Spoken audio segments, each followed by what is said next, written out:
Good morning বন্ধুরা, welcome back to our channel. আজকে খুব সকাল সকাল উঠছি, 4:30টার সময় উঠছি। উঠিয়ে আগে ফুল জোগাড় করছি, কারণ আজকে আমার ঘরে বিপদনাশিনী পূজা। আর পাড়ার সবাই উঠি গেছে গিয়ে, উঠিয়ে সবাই ফুল জোগাড় করে।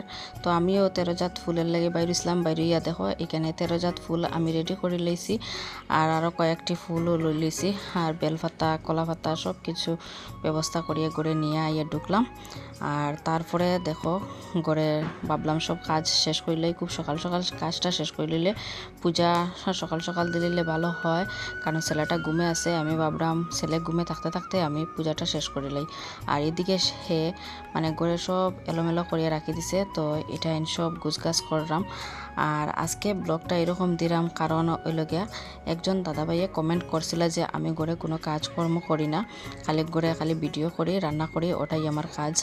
তো শোনো দাদাভাই, আপনি নিশ্চয়ই জানেন না যে আমি ঘরে একা থাকি, আর একা আমার সব কাজ আমার একা একা করতে লাগে।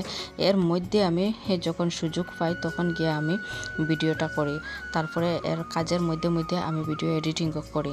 আপনি এটা জানেন না। আর আপনার প্রোফাইল চেক করে দেখলাম আপনি একজন সার্ভিসম্যান মানুষ, তো আপনার তো নিশ্চয়ই কোনো কাজ নাই। যে সময় ডিউটি হইলো 1 ঘন্টা হোক আর 2 ঘন্টা হোক, আপনি আপনার ডিউটি করিয়ে আইলা, বাকি সময়টা আপনি খালি করে বইয়া মানুষের খেয়ে কাজ করে, খেয়ে না খেয়ে কিতা করে আপনি ওটাই খালি দেখতে থাকেন মনে হয়।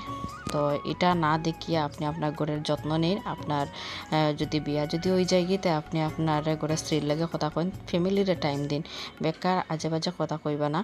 আর আপনি কিতা জানেন যে আমি ঘরে কাজ করিনি না। আর আমি একা থাকি, আমরা জয়েন্ট ফ্যামিলি হইতে পারি কিন্তু আমরা আলাদা থাকি। আমরা 3 জন থাকি ঘরের মধ্যে, আর আমার ঘরে আর কেউ থাকেন না। তো সব কাজকর্ম আমার একলাই করতে লাগে। আর ঘরে যদি সবাই যদি থাকেন তাইলে কাজকর্ম বাটিয়া করে নিলে টের পাওয়া যায় না, শরীরেও বোঝা যায় না। আর একলা থাকলে মানুষে মনে করে কোনো কাজকর্ম নাই, কিন্তু এটা ভুল ধারণা। একা আরও বেশি কাজ থাকে। সব কাজ তুমি ছোটো খাটো বড় যত কিছু কাজ আছে সব কিছু নিজে একলা হাতে করিয়া নিতে লাগে, হেল্প করবার কেউ থাকে না। আর জয়েন্ট ফ্যামিলি যদি থাকেন, সবাই যদি করে থাকেন, তাইলে এক একজন এক একটা কাজ করিয়া নেন গে, তখন টের পাওয়া যায় না যে করে কাজকর্মটাই। তো এরকম আপনি কইবা না। আর আমার এটা আপনি একটা মেসেজ মনে করবা যে, আর খারাপও পাইবা না আমি এরকম কইরাম করিয়া। তো এরকম কইবা না, খুব খারাপ লাগে শুনিয়া। আমি যে সময় অবসর হই তখন গিয়ে আমি ভিডিও করি, ভিডিও এডিটিং করি। আর কাজকর্ম আমার আগে, পরে গিয়ে ভিডিও করা। আর সব মেয়েরা কিতা খারাপ নি, ভিডিও করলে কিতা খারাপ নি, এরকম যদি হয় কত লাখ লাখ মানুষে ভিডিও করে, তারা কিতা সবাই মানুষ কিতা ক্যারেক্টার খারাপ নি, ভিডিও করাটা খারাপ নাই, বুঝছেন। ভিডিও করাটা যদি খারাপ হইয়া থাকে তাইলে যতজনে ভিডিও করেন তারা সবাই ক্যারেক্টার খারাপ, সবাই খারাপ। তো এরকম আপনি কইবা না। কোনো কোনো মানুষে ভিডিও করে ঠিক আছে, খারাপ করে, কিন্তু আপনি দেখছেন নিজে আমি কোনো খারাপ ভিডিও করছি বা কোনো দিন খারাপ কিছু করছি? আমি তো আমার শুধু ব্লগ ভিডিও দিলাম, রান্নার ভিডিও দিলাম। তো এরকম আপনি নিশ্চয়ই আর আগে দিয়ে এরকম কইবা না। খুব খারাপ লাগে এরকম কমেন্ট করলে। যদি পারেন একটু ভালো কমেন্ট করবা, আর আগ্রহ দিবা যে আগে দিয়ে আরও মানে এরকম ভালো কাজ করে যাইতে পারি, এরকম মানে উৎসাহ দিবা।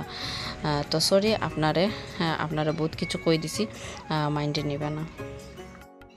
তারপরে পূজার কাজটা আমি ফল টল সব একা একা কাটলাম। আর মধ্যে মধ্যে উপরের দিকে দেখলাম যে ছেলেটা উঠি যার কিনা না, হে ঘুমো, আর সবাই এখনও ঘুমে রয়েছেন। আর আমি ভাবলাম যে যদি শব্দ হয় তাইলে হে যদি আবার উঠি যায় তাইলে আমার আর কোনো কাজ করতে দিত না। তো মধ্যে মধ্যে খালি উপর দিকে দেখি আর হে উঠি জানি। খুব আস্তে আস্তে আমি কোনো কথা না কোনো শব্দ না করিয়া আমি কাজটা শেষ করলাম। আর মোটামুটি আমি 10টার ভিতরে সব কাজকর্ম শেষ করে লাইছি। করার পরে আমার আজকে শরীরে খুব বেশি খারাপ করছিল। খুব সকাল সকাল মানে উঠছি, উঠিয়া পূজার আয়োজন করলাম। ফুল উঠানের থেকে লইয়া সব কিছু নিজে একা, ঘর ঝাড়ু দেওয়া, ঘর মোছা, এরপরে ঠাকুরের সব কিছু কাজটাইন মানে একা একা করছে। সব কিছু ভিডিওর মাধ্যমে দেখানি যান না। তো জল 1 ফোঁটা পর্যন্ত খাওয়ার সুযোগ পাইছি না। তো ওই রকমই মানে একা একা কাজ করতে লাগছে আমার। আর তারপরে আমার শরীরটা খুব বেশি খারাপ করছে। তো তো সারাদিনের ভাবছিলাম আজকে পুরা ভিডিওটা আপনার দেখাইতাম, কিন্তু সম্ভব হইছে না। আর সকাল থেকে খালি পেটে থাকায় আমার খুব বেশি পেটের বেদনা হয়েছিল, আমার শরীরটা খুব বেশি খারাপ হয়ে গেছিল গিয়া, তখন আমার ডাক্তার আনিয়ে ইঞ্জেকশনও দিতে লাগছে। তো এর লাগে আমি পুরা ভিডিওটা আমি করতাম পারছি না।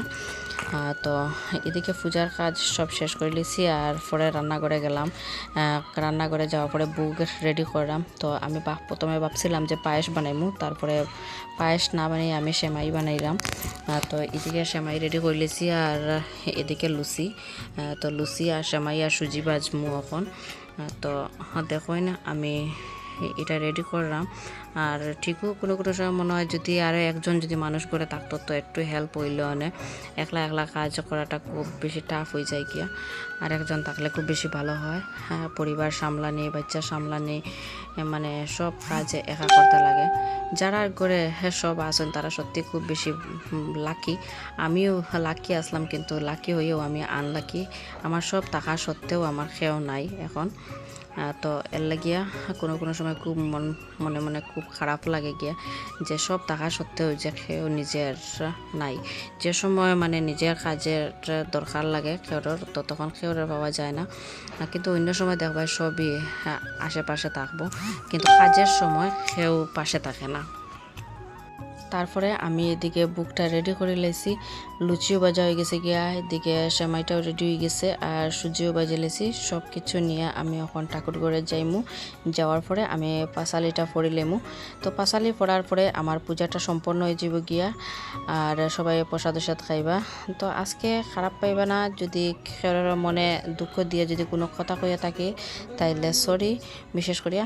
আর কীরকম লাগছে ব্লগটা, আজকে চাইছিলাম পুরা ব্লগ দিমু, কিন্তু সম্ভব হয়েছে না। তো শরীরটা খারাপ আছিল গতিকে। তো আজকের এই ব্লগটা আপনার কীরকম লাগছে, ছোট্ট হয়ে গেছে কি বেশি বড় করতাম পারছি না, মিনি ব্লগ হয়ে গেছে। নেক্সটে চেষ্টা করবো সারাদিন সকাল থেকে বিকাল অবধি ব্লগ করার। Thank you for watching, bye bye. Next ভিডিওতে আবার দেখা হইব।